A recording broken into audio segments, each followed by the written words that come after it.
নমস্কার বন্ধুরা, আমার ইচ্ছেগুলোতে তোমাদের স্বাগত জানাই। হাসির রাজা দাদা ঠাকুর বইটির আমি পরবর্তী অংশ পাঠ করছি।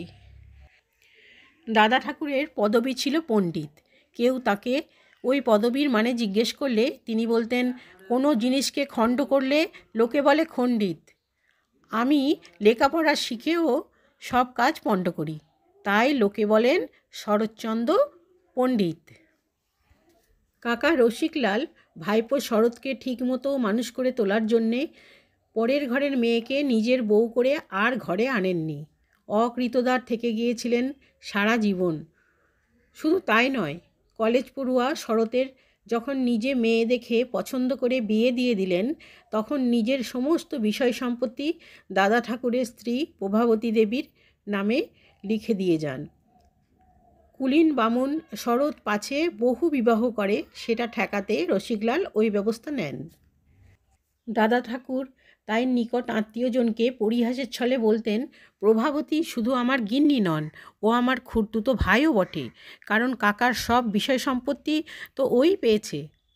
তাও তেমন লেখাপড়া না জানলেও আচার আর বড়ি বানাতে পিএইচডি ডিগ্রি পেয়ে গেছে। নাটোরের মহারাজা জগদীন্দ্র নারায়ণ ছিলেন সাহিত্যরসিক ও দাদা ঠাকুরের গুণগ্রাহী। একবার তার প্রাসাদে আমন্ত্রিত হয়ে এসেছেন দাদা ঠাকুর, ভুরিভোজের আয়োজন। কিন্তু দাদা ঠাকুর মিতাহারি, নিরামিষ খান। তিনি যৎসামান্য খেয়ে উঠে পড়লেন। রূপোর গাড়ুতে জল ও হাতে তোয়ালে নিয়ে ভৃত্য দাঁড়িয়ে আছে অতিথিদের হাত ধোবার ব্যবস্থা করতে। কিন্তু দাদা ঠাকুর সেদিকে না গিয়ে গেলেন রাজাদের সদর পুকুরে। সেখানে মাটি দিয়ে তিনি ভালো করে হাত পা ধুলেন।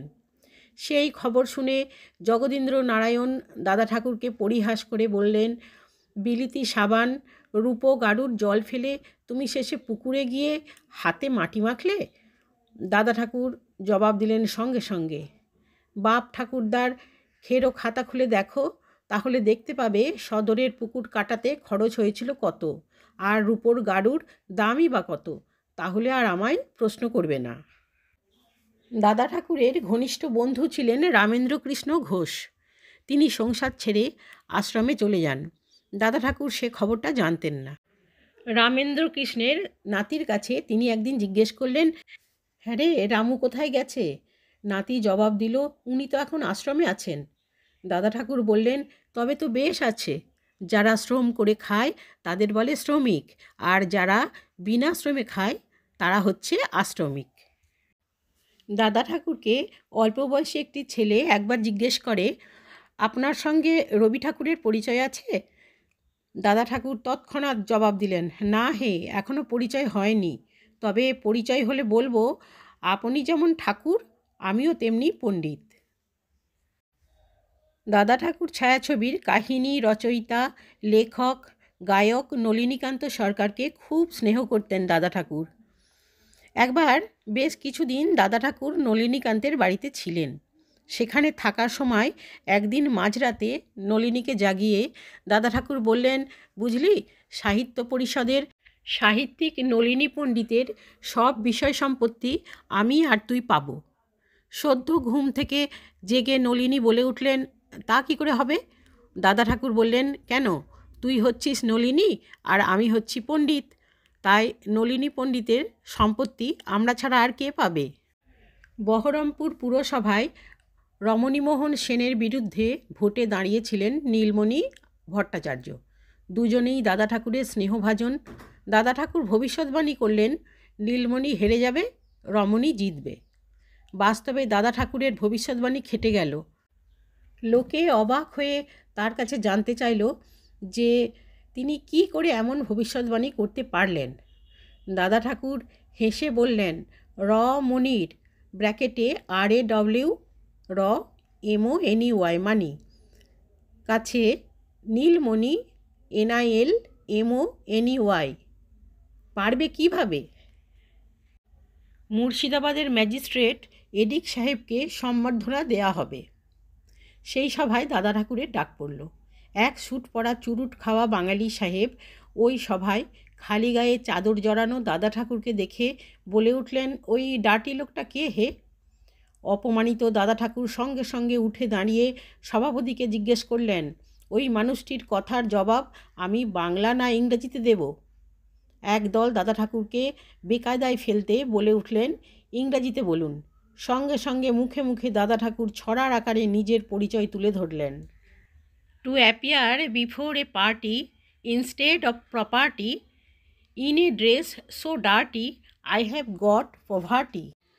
Those who have property if you try ex party may think you something odd, you may charge my god.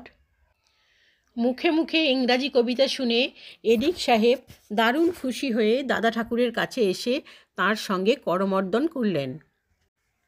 বঙ্গীয় সাহিত্য সভার স্থায়ী সভাপতি ছিলেন বর্ধমানের মহারাজা বিজয় মহাতাব। স্পষ্টবাদী রসিক দাদা ঠাকুরকে মহারাজা বিশেষ শ্রদ্ধা করতেন।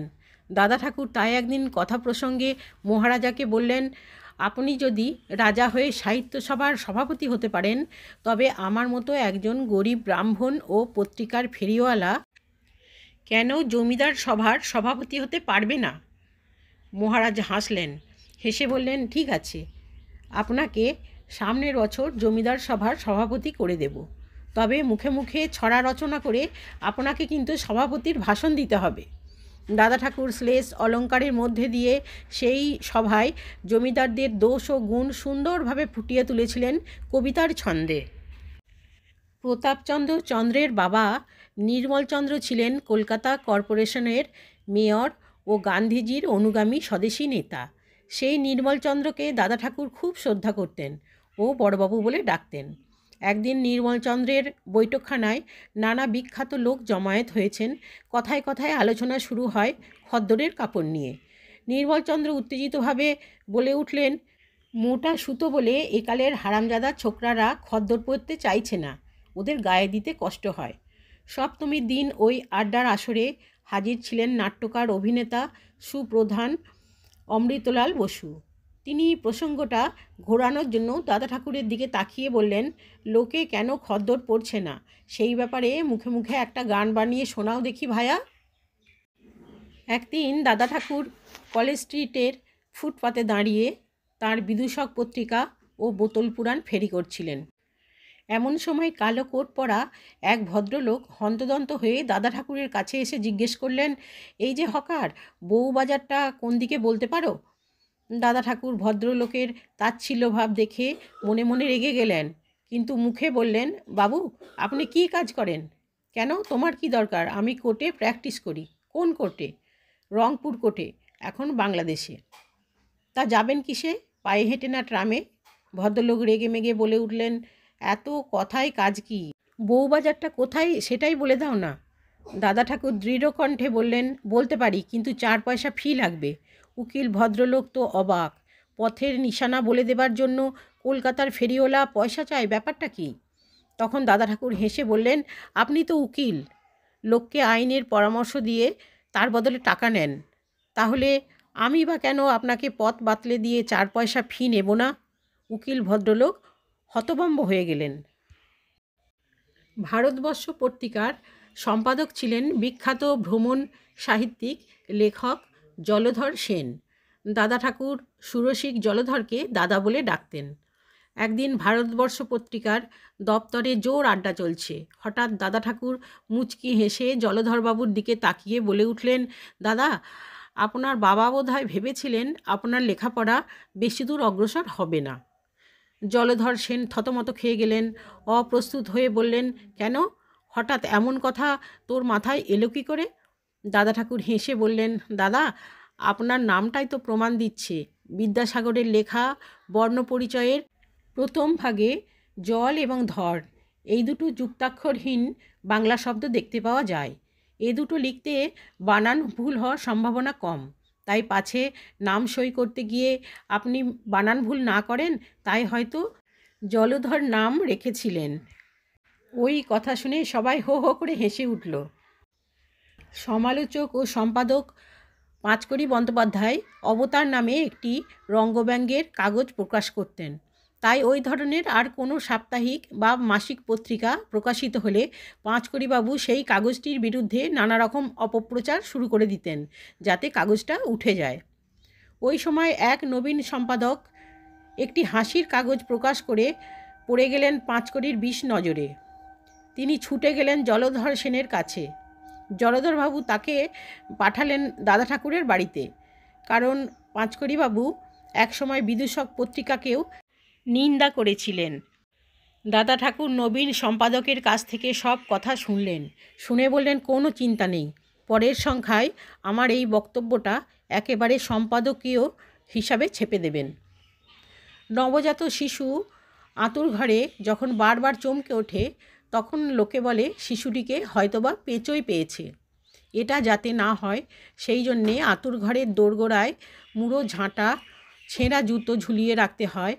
আমরা নতুন কাগজ প্রকাশ করার আগে তেমন সাবধানতা নিইনি, তাই আমাদের কাগজটিকে পেঁচো বা পাঁচুতে পেয়েছে, যার ফলে কাগজটি থেকে থেকে চমকে উঠছে। প্রতিকারের জন্য আমাদের ঝাঁটার অর্ডার দিতে হবে।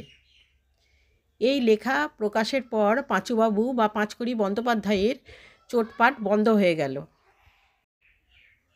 একদিন নাট্যাচার্য শিশির কুমার ভাদুড়ী দাদা ঠাকুরকে জিজ্ঞেস করলেন, আপনার খালি পা কেন? জুতো পরলে কি হয়?